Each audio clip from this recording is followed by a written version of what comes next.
আসসালামু আলাইকুম বন্ধুরা, কেমন আছেন? আশা করি আল্লাহর রহমতে অনেক ভালো আছেন। আসলেও আমার দুটি ভাই আমাকে কমেন্ট করছে, দুজনের সমস্যার রোগের কমেন্ট করছে। এক ভাই বলছে, ভাই আমার চার্জারের ফ্যান ঘুরতেছে না, 80-50 ট্রানজিস্টারও ভালো আছে, প্লাস ফ্যানটিও ভালো আছে, কিন্তু চার্জারের ফ্যান ঘুরতেছে না। আর এক ভাই কমেন্ট করছে, ভাই আমার চার্জারের 2টা লাইটই জ্বলে। তো আসলে একটু শারীরিক সমস্যার কারণে আপনাদের আমি কমেন্টের উত্তরটা দিতে পারিনি ভাই। আর একটা কথা কি, সবসময় তো অ্যাভেলেবেল এই ধরনের রোগ আসে না। তো আমি আজকে একটি চার্জারের অন্য ভিডিও নিয়ে এসেছি। আসলেও এটা অন্য রোগ চার্জারের এটা। তো এর মাঝে আমি বলে দিচ্ছি, হয়তো ভাইরা আমার ভাবতে পারে আসলে কমেন্ট করলাম, ভাই কোনো উত্তর দিল না। তো আমি আপনাদের কমেন্ট অবশ্যই, দুজনের কমেন্ট অবশ্যই আমি দেখছি ভাই। তো আমি আপনাদের এই ভিডিওটা তো অন্য ভিডিও, আপনাদেরকে অন্য একটি চার্জার দিয়ে প্র্যাকটিক্যাল কাজ করে আমি আপনাদেরকে কাজ করে দেখাই দিব।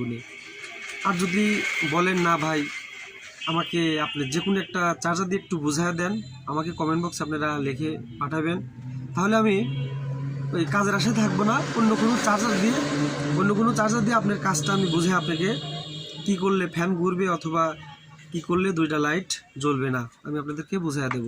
তো অবশ্যই কমেন্ট বক্সে আপনারা মতামত আমাকে দিয়ে দিবেন, যেটা বলবেন আমি সেটাই করব। তো চলুন এখন যে কাজটা করব সেই কাজের বিষয়ে চলে যাই। তো আজকের কাজের বিষয়টা হলো, এটা হলো আগের ভার্সনের মাল। এটার পাওয়ারে আছে হলো 38-42 এবং আউটপুট চার্জিং অটো আছে হলো 358। এটা ওল্ড ভার্সনের চার্জার। তো এটাতে পাওয়ারে দেওয়া ছিল 38-42 এবং আউটপুট আছে হলো 358। তো এখানে কোনো 3 ঠ্যাঙের অটো আউটপুট ট্রানজিস্টার নেই। এটা একটি ডায়োড দিয়ে করা এবং ইনপুটে একটি ইনপুট ট্রানজিস্টার দিয়ে করা।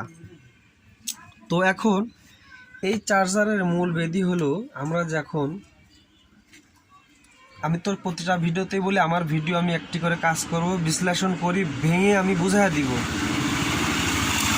তো আমি দেখুন, প্রথমে কিন্তু আপনারা সিরিজ লাইন দিয়ে চার্জার সারবেন। আমি প্রতিটা ভিডিওতেই বলার চেষ্টা করি আপনারা অবশ্যই সিরিজ লাইন দিয়ে চার্জার সারবেন। চার্জার না, প্রতিটা জিনিসই। দেখুন 100 ওয়াটের সিরিজ লাইন আমি লাগালাম। এখন এখানে দেখাও, আমি প্লাগটি দেওয়ার পরে দেখুন আমার 100 পাওয়ার সিরিজটি ধাপ দিচ্ছে। দেখুন কোনো ইন্ডিকেটর জ্বলতেছে না। আবার সিরিজ লাইন অফ করলাম, আবার সুইচ দিলাম, বা এখানে ধরো দেখুন একবার আলো এসে অটোমেটিক চলে যাচ্ছে। এটা হলো আমার রোগ। এখন কি সমস্যা, এটা আমি একটা আপনাদেরকে উদাহরণ দিচ্ছি। আমার কি সমস্যা হলে এইরকম সিরিজটা জ্বলবে, কোন সাইডে আপনারা কাজ করবেন। উল্টাপাল্টা হাতানোর কোনো প্রয়োজন নেই। তো যেহেতু আমার একবার পাওয়ারের আলো এসে চলে যে আমার 100 পাওয়ারের বাল্বটা দাব দিচ্ছে, তাহলে মূলত আমার বুঝতে হবে 3টা রোগের কারণে এই সমস্যা হয়। সেটা হলো 1 নাম্বার রোগ, এই ফিল্টার ক্যাপাসিটার যদি কোনো সময় আধা শর্ট অর্থাৎ ফুল শর্ট না হয়ে যদি আধা শর্ট হয়, সেক্ষেত্রে একটিবার পাওয়ারের আলো এসে আপনার সিরিজ লাইনের বাতিটা টিপ দিবে, যেমন আমাদের টিপ দিল। এবং যদি পাওয়ারের ক্যাপাসিটার যদি শর্ট একদম হয়ে যায়, ফুল শর্ট হয়ে যায়, সেক্ষেত্রে ফিউজ কেটে যাবে। এবং আবার যদি ফিল্টার ক্যাপাসিটার যদি কোনো সময় কেটে যায়, অর্থাৎ কোনো রেসপন্স, কোনো ধরনের মাপ নেই, সেক্ষেত্রে আপনার এই রকম সমস্যা হবে। ফিল্টারটা যখন ডায়োডের বোল্টটি একসাথে জোট করে ধরে না রাখবে, সেক্ষেত্রে এটা হাফ ডাউন করে টিপ পারবে। এটা হলো আমি ফিল্টার ক্যাপাসিটরের সমস্যা হলে এই রোগ দেখায় এটা বললাম।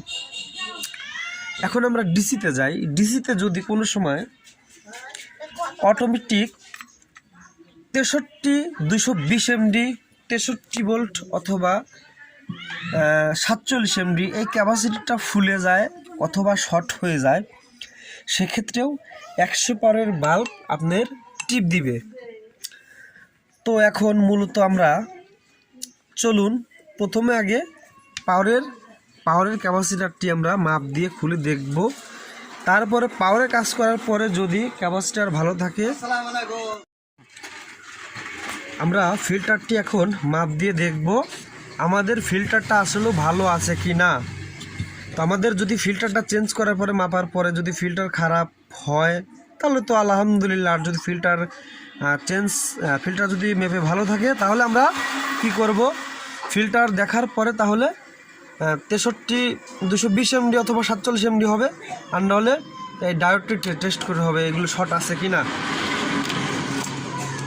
তো চলুন, আসলে পারাপারি করে বোঝাচ্ছি এই কারণে অনেক ভাইয়েরা এই সময় দিতে চায় না, দেখে না ভিডিও, সেই কারণে একটু ভিডিওটা তাড়াতাড়ি করে করতেছি। তো ফিল্টারটা আমরা এখন খুলে নেব।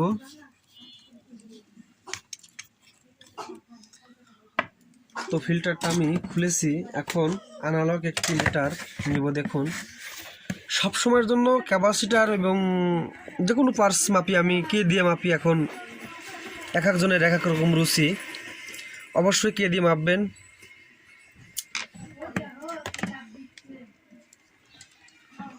দেখুন সরি হাত থেকে পড়ে গেছিল। দেখুন মিটারের কাছে রেখে আমি মাপ দিচ্ছি। দেখুন কোনো রেসপন্স নেই, দেখুন কোনো রকমের রেসপন্স নেই, কোনো ধরনের মাপ নেই। তাহলে এখন আপনারাই চিন্তা করবেন ভাই যে ভিডিওটা দেয় এবং সে কাজের যে একটা উপমা বুঝিয়ে দেয় সে কাজটি মেলে কিনা আপনারাই বুঝবেন। আমি কিন্তু চার্জারের ক্যাপাসিটারে বলেছিলাম হয়তো আধা শর্ট হবে, না হলে কেটে যাবে, না হলে ফুল শর্ট হবে। তো ফুল শর্ট হলে তো ফিউজ মেরে যেত, সে কারণে ফিউজ মারে নাই, আপনার সিরিজ লাইনটি টিপ দিচ্ছে। তো দেখুন আমি আবারও মাপ দেখাচ্ছি, কোনো ধরনের রেসপন্স নেই। এখন উল্টো পাল্টা ধরবো, এটাও কোনো ধরনের রেসপন্স নেই। দেখুন এমনি শর্ট করলে মিটার ঠিক আছে। আমি চাই আপনারা একটু সময় দিয়ে অনুরোধ করে বলি ভিডিওটা দেখবেন, অবশ্যই আপনারা উপকৃত হবেন। দেখুন আমাদের এই ক্যাপাসিটারটি বুঝতে হবে কাটা, এটার ভিতরে হয়তো কাটা আছে, সেই জন্য এখন আমাদের ডায়োডের ফিল্টারটা জমতেছে না। দেখুন এই যে এসিতে ডায়োড আছে, এই ডায়োড যে ভোল্টেজটি তৈরি করে ফিল্টারে দেয়, সেই ফিল্টারটা যদি না ধরতে পারে তাহলে সেক্ষেত্রে আপনার যদি ক্যাপাসিটার ভালো না থাকে তাহলে সিরিজ লাইন টিপ দিবে। তো এখন আমি আর একটা ক্যাপাসিটার আছে, দেখুন পুরাতন ক্যাপাসিটারই, এটা হলো 400 ভোল্ট 100 এমডি। এখন আমরা এইটা মাপ দিয়ে দেখব এইটা আমাদের ঠিক আছে কিনা।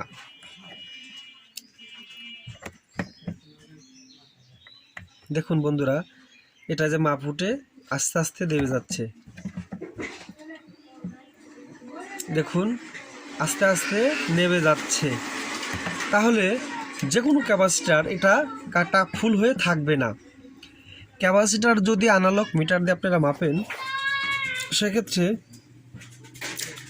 আপনার এই দেখুন মিটার উঠে গেল, আবার উল্টা করে ধরবো আমরা, এই দেখুন এই যে উঠে গেল আস্তে আস্তে নেমে যাবে। তাহলে আমাদের বুঝতে হবে আমাদের এই ক্যাপাসিটারটি ভালো আছে, আর চার্জারের সাথে করে এটা হলো নষ্ট। তাহলে এখন আমরা চলুন ভালোটা লাগিয়ে দেখি, আমরা ভালোটা লাগিয়ে দেখি আমাদের কাজটি সাকসেস হয় কিনা। তো এখন